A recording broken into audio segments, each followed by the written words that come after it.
नमस्कार, 20 मिनट 20 खबर में आपका स्वागत है। मैं हूं आपके साथ सुमित गुप्ता। इस बुलेटिन में हम आपको प्रदेश के अलग अलग हिस्सों की खबर दिखाएंगे। तो चलिए शुरू करते हैं 20 मिनट में 20 खबरों का सिलसिला।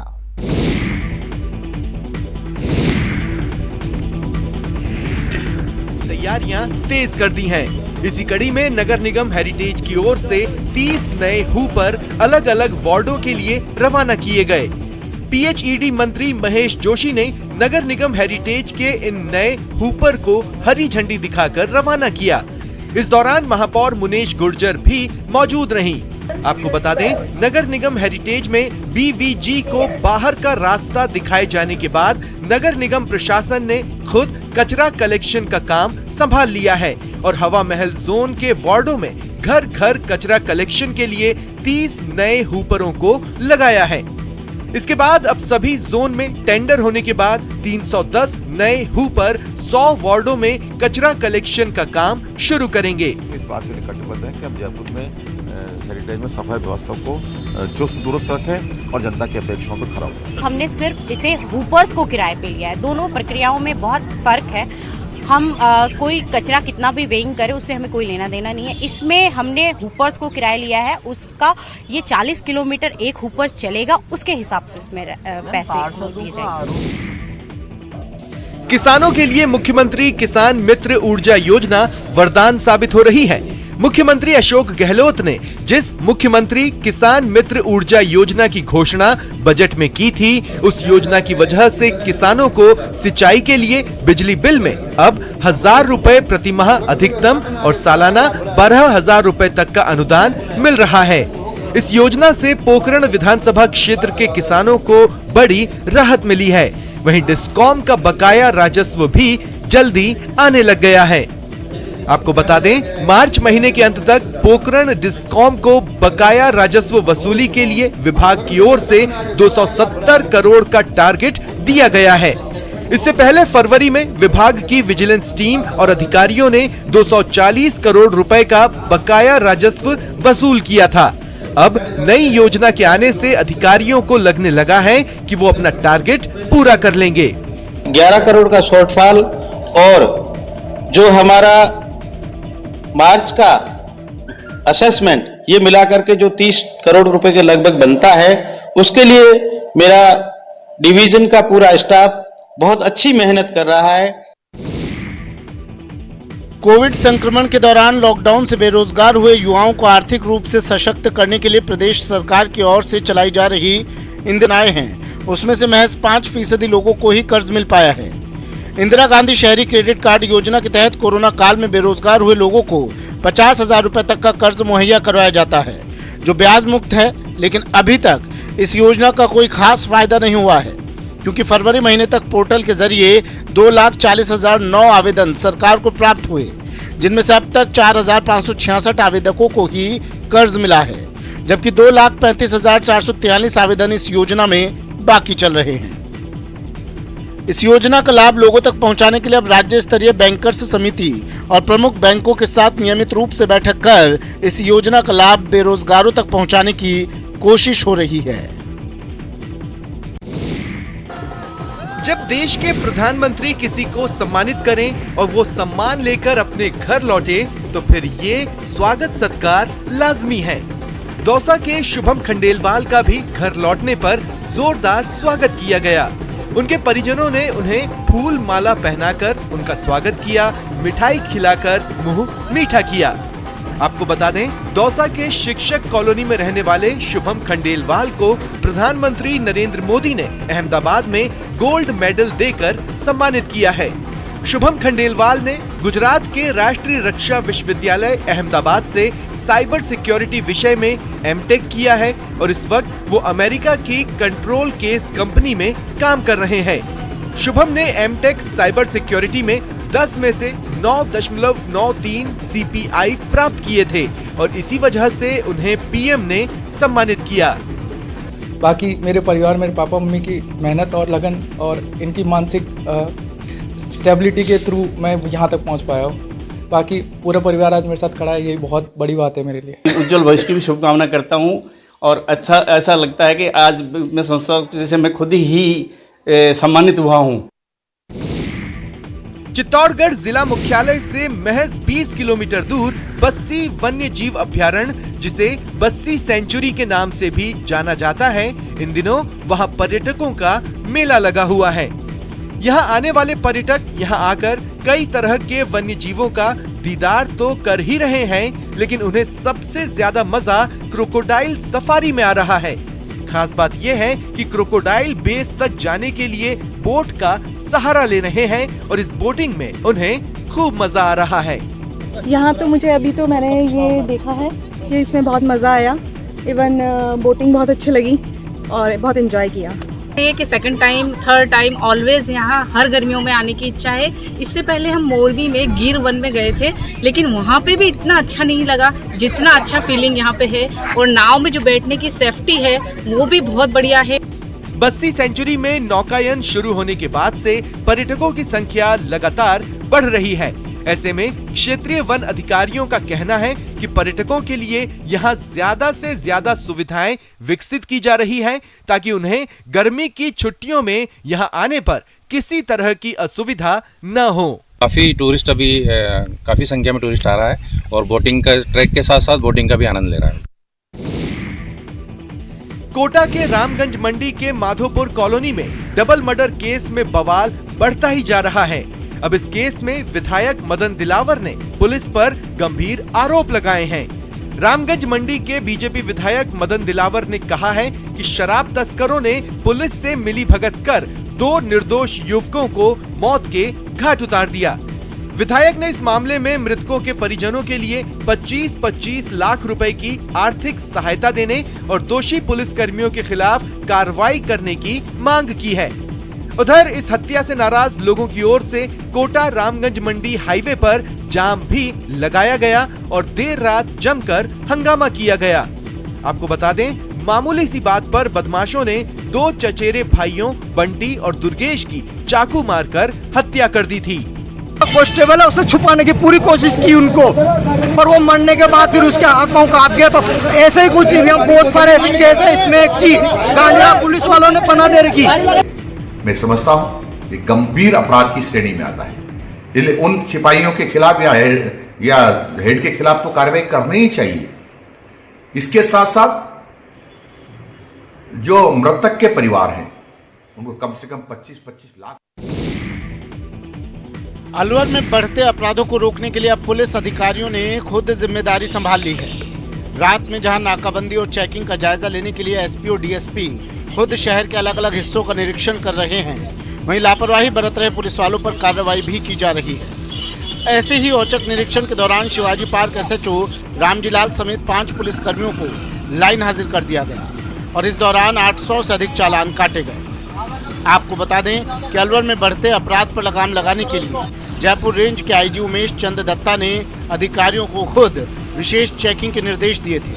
देखिए, औचक निरीक्षण और औचक नाकाबंदी हमेशा से हम करते आए हैं। विगत कुछ दिनों से नाकाबंदी जो है वो और इफ़ेक्टिव कैसे की जा सकती है बदल के हर पॉइंट पे, और संपूर्ण थाने के कम रिसोर्सेज होते हुए भी, कम जाब्ता होते हुए भी कैसे हम ज़्यादा से ज़्यादा लोगों को बाहर निकाल सकते हैं। और आज सारे ऑफिसर्स जितने भी सीओज़ हैं, एडिशनल एसपीज़ हैं, मैं खुद, हम लोग राउंड पे हैं और संदिग्ध जितने भी वाहन हैं, जितने भी लोग हैं, उनको चेक करके उनके खिलाफ विधिवत कार्रवाई भी की जा रही है।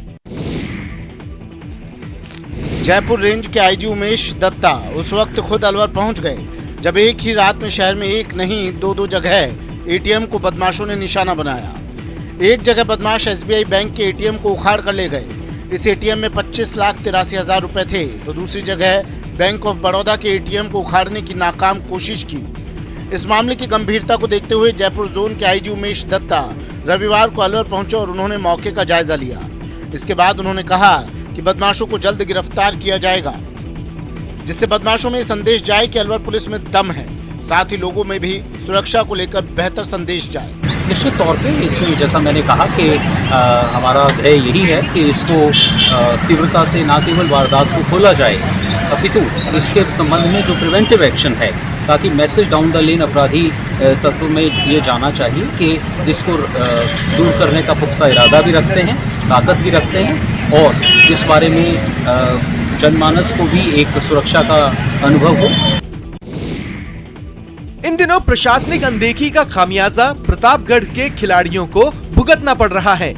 जिला मुख्यालय स्थित एकमात्र खेल का मैदान सुखाड़िया स्टेडियम इन दिनों मजदूर मंडी बना हुआ है। सुबह से ही सैकड़ों की तादाद में मजदूरों के मैदान में आ जाने की वजह से खिलाड़ियों को खेलने के लिए जगह भी नहीं मिल पा रही।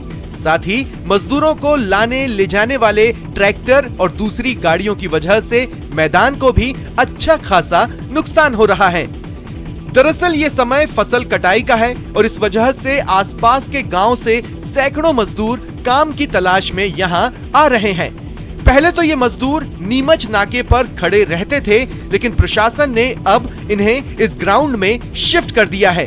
ऐसे में ग्राउंड में बेतरतीब खड़ी गाड़ियों और मजदूरों की वजह से खिलाड़ियों को खेलने की जगह नहीं मिल रही है। जोधपुर में विश्नोई समाज की ओर से होली के मौके पर लोगों से नशा न करने के लिए पूरे समाज की ओर से हाथ जोड़कर विनती की गई। विश्नोई समाज के तीर्थ शिरोमणि जाम्भोलाओ धाम जाम्बा में आयोजित इस मुहिम में सैकड़ों महिलाएं, बुजुर्ग और बच्चों ने लोगों से नशा मुक्ति के लिए अपील की। नशे के खिलाफ मुहिम के साथ साथ विश्नोई समाज के लोगों ने जेसीबी और ट्रैक्टर लेकर 5 दिवसीय सफाई अभियान भी चलाया है। इस अभियान के तहत इन लोगों ने घाट, आगौर और मेला स्थल की सफाई की। इतना ही नहीं, इस मौके पर राष्ट्रीय पर्यावरण सेवक ओम प्रकाश विश्नोई ने बताया कि सिंगल यूज प्लास्टिक का विकल्प खोजना अति आवश्यक है। प्लास्टिक से धरती और प्रकृति का सौंदर्य बिगड़ रहा है और ये वर्तमान में जलवायु परिवर्तन की बहुत बड़ी वजह बन रहा है। हमारे सबसे बड़ा तीर्थ होने के नाते हम लोगों ने बड़े बड़े लोगों से, सभी बुद्धिजीवियों से एक विचार विमर्श करके ऐसा हमने भाव किया कि इस धरती और इस अभूत की सफाई की जाए। अलवर के सरिस्का टाइगर रिजर्व में बाघों का कुनबा बढ़ता ही जा रहा है और इस वजह से यहाँ आने वाले पर्यटक बेहद खुश हैं। रविवार को सुबह के समय सरिस्का में सफारी का आनंद लेने वाले पर्यटकों को एक पैंथर 2 शावकों के साथ नजर आया।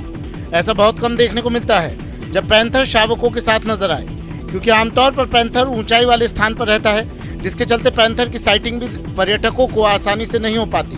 ऐसे में पैंथर और उसके शावकों को देखना पर्यटकों के लिए किसी अचंभे से कम नहीं था।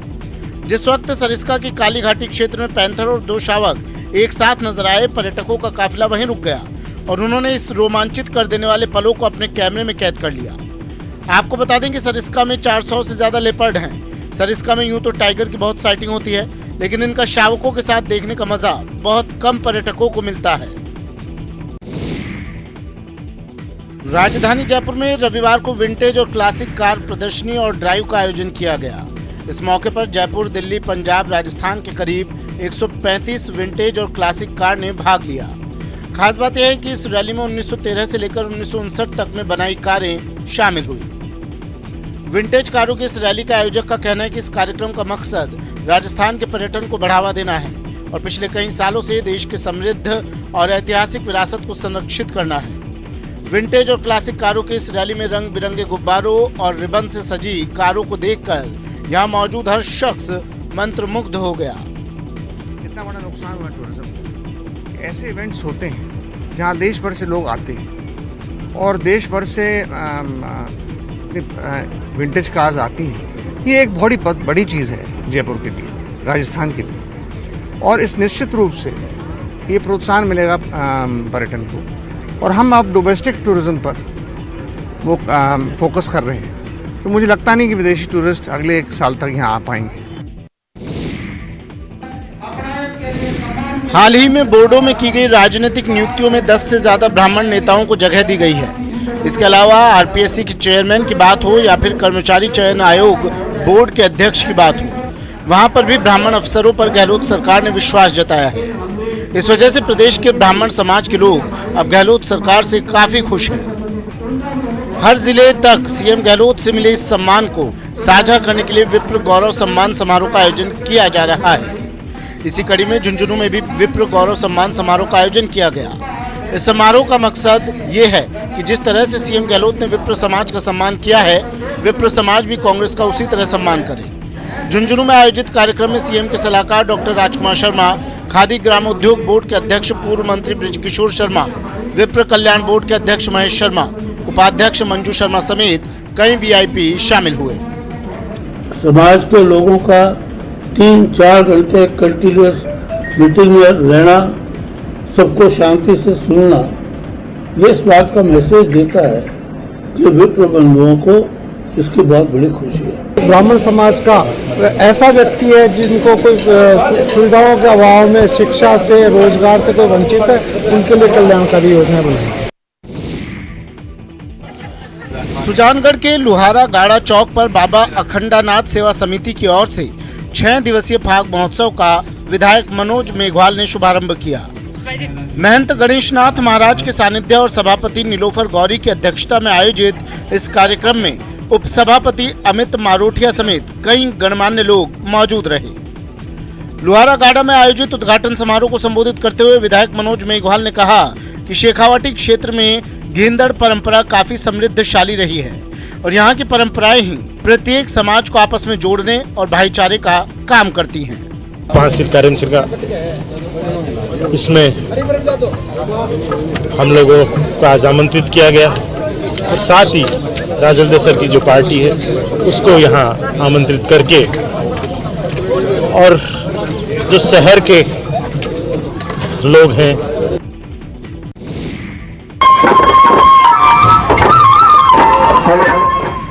फागुन के महीने में चंग और बांसुरी के बीच जब राजस्थानी गीतों की महफिल सजती है तो हर कोई यूं ही इस रंग में सराबोर हो जाता है।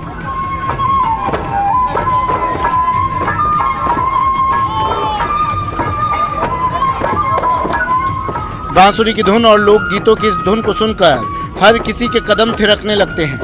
फागुन में क्या आम क्या खास, सब के सब एक ही रंग में रंगे नजर आते हैं।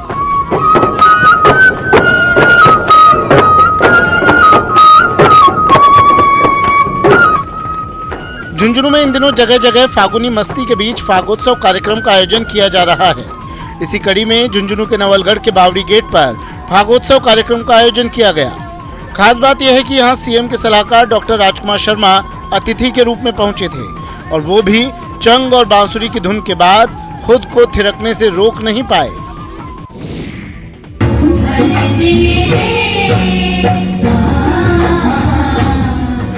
श्रीगंगानगर के लोगों पर भी अब होली का रंग चढ़ने लगा है और भाग गाने वाली चंग पार्टियां यहां भी चंग धमाल कार्यक्रम का आयोजन करने लगी हैं।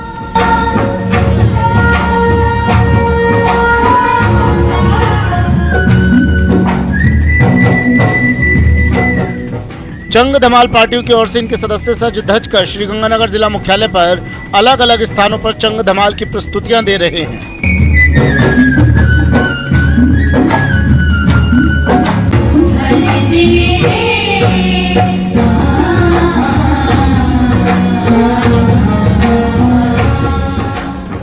खास बात यह है कि चंग धमाल की इन टोलियों को देखने के लिए लोगों की अच्छी खासी भीड़ उमड़ रही है और सब के सब होली के लिए उत्साहित नजर आ रहे हैं। कहावत है कि होली या तो बरसाने की या जैसलमेर के जैसाने की, और जब बात जैसाने की होली की होती है तो हालरा होली का अभिन्न हिस्सा हो जाता है।